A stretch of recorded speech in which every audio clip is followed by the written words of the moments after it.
Good morning बच्चों। आज हम पढ़ेंगे कक्षा 8वीं का एक नया पाठ, चिट्ठियों की अनूठी दुनिया। इसके रचनाकार हैं अरविंद कुमार सिंह। चिट्ठियों की अनूठी दुनिया अरविंद कुमार सिंह जी द्वारा लिखा गया एक निबंध है। इसमें हमें चिट्ठियों की उपयोगिता के बारे में जानने को मिलेगा। लेखक के अनुसार पत्र जो काम कर सकते हैं वह काम फ़ोन या एसएमएस नहीं कर सकता है। मानव सभ्यता के विकास में पत्रों का विशेष महत्व रहा है। आज हम चिट्ठियों की अनूठी दुनिया पाठ में पत्रों के बारे में विशेष रूप से जानेंगे। पाठ की शुरुआत करने से पहले हम इस पाठ में आए कुछ कठिन शब्दों के अर्थ के विषय में जानेंगे। पाठ में आए शब्दार्थ हैं अजीबोगरीब, अनोखा, एसएमएस लघु संदेश सेवा, सिलसिला आरंभ होना या रास्ता खुलना, अहमियत महत्व, हरकारा दूत, डाकिया या संदेश पहुंचाने वाला, आवाजाही आना जाना, तय गहराई, मुस्तैद तत्पर, दस्तावेज प्रमाण संबंधी कागजात या प्रमाण पत्र, गुडविल अच्छी छवि या विश्वसनीय, हैसियत दर्जा, आलीशान शानदार, ढाणी अस्थायी निवास या कच्चे मकानों की बस्ती जो गांव से कुछ दूर बनी हो। लेखक ने पत्रों की दुनिया को अनूठी यानी अजीबोगरीब बताया है। वर्तमान युग में संचार के अनेक अत्याधुनिक साधनों के उपलब्ध रहने के बावजूद पत्र की उपयोगिता एवं महत्व बरकरार है। लेखक कहते हैं कि पत्र जैसा संतोष फ़ोन या एसएमएस का संदेश कहाँ दे सकता है। अर्थात संचार के ये अत्याधुनिक साधन संदेशों को कम समय में भेजने में भले ही सक्षम होते हैं, परंतु इनमें वह आत्मीयता एवं संवेदनाओं का सागर नहीं होता जो पत्रों में होता है। पत्र एक नए दौर की शुरुआत करते हैं। संसार के बहुत से साहित्य के आधार या पत्र ही है। दुनिया के कई इतिहास तथा मानव सभ्यता ने किस तरह से विकास किया है, यह सब हम पत्रों के माध्यम से जान पाते हैं। दुनिया का कोई देश हो, पत्र हर जगह लिखा जाता है, भले ही उसके नाम अलग अलग होते हैं। हमारे ही देश में अलग अलग भाषाओं में इसके अलग अलग नाम हैं। जैसे उर्दू में इसे खत, संस्कृत में पत्र, कन्नड़ में कागज, तेलुगु में उत्तरम, जाबू और लेख तथा तमिल में कारिट कहते हैं। पत्रों में लिखी हुई बातें स्थायी होती है, उसे कोई मिटा नहीं सकता। हम उसे संभाल कर एवं सहेज कर रख सकते हैं और जब चाहे तब उसे पढ़कर अपनी यादों को ताज़ा कर सकते हैं। इस बात से सब लोग सहमत होंगे कि हर व्यक्ति की पत्र लेखन की अपनी एक अलग शैली होती है और पत्र का अपना दायरा, यानी कुछ लोग लंबी चौड़ी चिट्ठियां लिखते हैं और कुछ बिल्कुल संक्षेप में। आजकल पत्रों का चलन पहले से थोड़ा कम तो जरूर हुआ है, परंतु दुनिया में हर रोज करोड़ों पत्र लिखे जाते हैं। अकेले भारत में ही लगभग 4.5 करोड़ पत्र हर रोज डाक में डाले जाते हैं। पंडित जवाहरलाल नेहरू ने 1953 में कहा था कि हजारों साल तक पत्र को पहुंचाने का काम हरकारे या तेज दौड़ने वाले घोड़े करते थे। फिर पहिए के आ जाने से यातायात के साधनों में वृद्धि हुई, जिससे संदेश भेजना आसान हो गया। परंतु रेलवे और तार के आ जाने से संचार के क्षेत्र में क्रांति आ गई।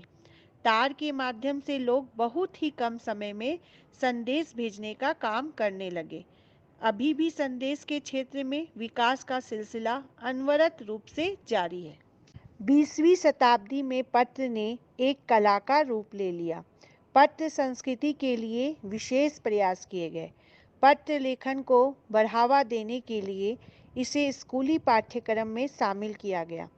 विश्व डाक संघ भी पत्र लेखन को बढ़ावा देने के लिए 16 वर्ष से कम उम्र के बच्चों के लिए प्रतियोगिताएं आयोजित करता है। सर्वप्रथम यह आयोजन 1972 में किया गया और तब से ये लगातार जारी है। संचार के आधुनिकतम साधनों के कारण बड़े बड़े शहरों में पत्राचार प्रभावित हुआ, परंतु ग्रामीण क्षेत्रों में जहां इंटरनेट की सुविधा नहीं है, वहां आज भी पत्र का महत्व बरकरार है। संदेश भेजने के आधुनिक साधनों जैसे फैक्स, ईमेल, टेलीफोन तथा मोबाइल ने चिट्ठियों की तेजी को रोका है, परंतु व्यापारिक डाक की संख्या लगातार बढ़ने से लोगों का बिजनेस बढ़ रहा है और लेन देन के लिए चिट्ठियों का इस्तेमाल बढ़ा है। हमारे सैनिक जो दुर्गम इलाके में तैनात रहते हैं, जहां संचार का कोई माध्यम नहीं रहता, वहां पत्र आज भी संचार का एकमात्र साधन है। पुराने जमाने में लोगों के पास में संचार के लिए एकमात्र साधन चिट्ठी थी, जिसके स्थान पर वर्तमान समय में अनेक साधन विकसित हो गए हैं, जैसे मोबाइल, इंटरनेट, फैक्स इत्यादि।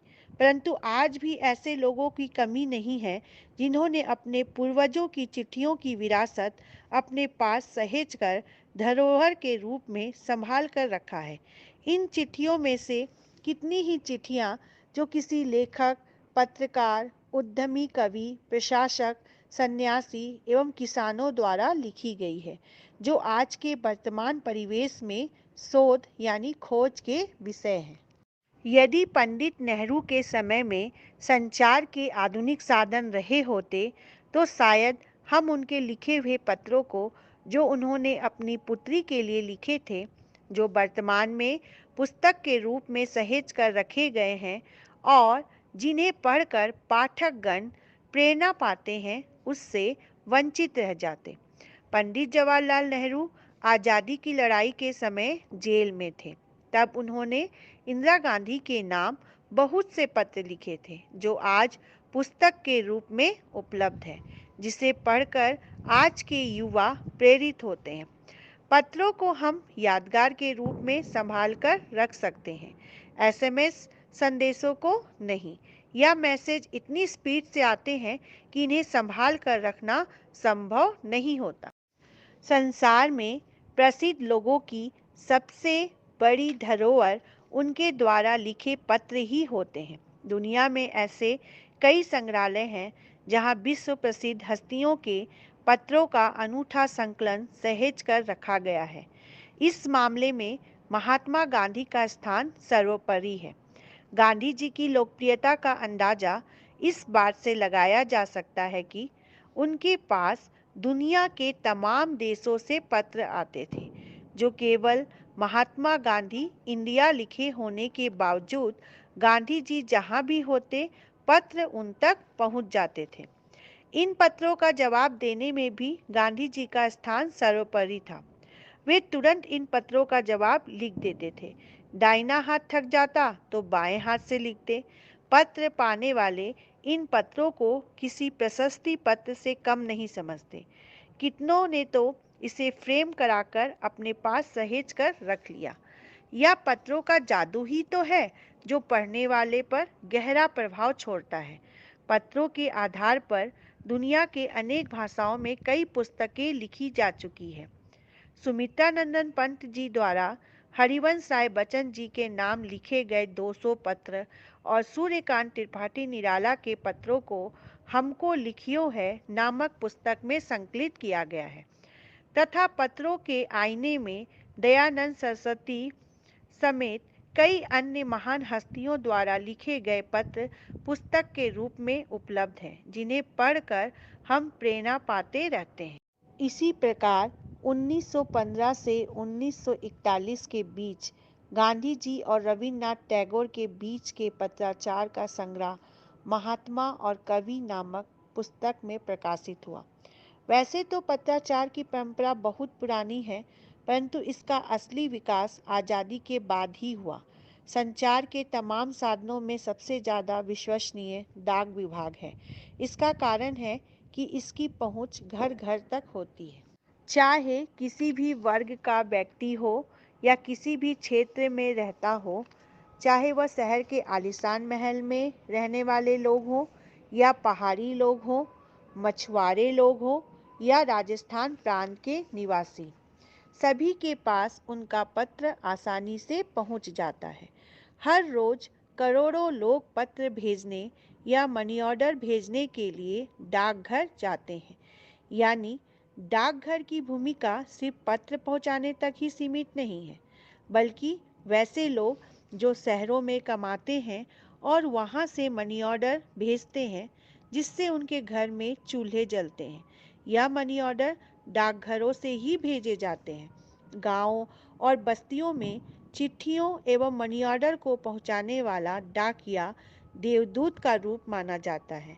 जब यह पत्र या मनी ऑर्डर लेकर दरवाजे पर जाता है तो इसकी पूजा ईश्वर के रूप में की जाती है। बच्चों, उम्मीद है कि आपको ये पाठ समझ में आ गया होगा और साथ ही आप लोगों को यह समझ में आ गया होगा कि चिट्ठियाँ क्यों इतना महत्वपूर्ण स्थान रखती है।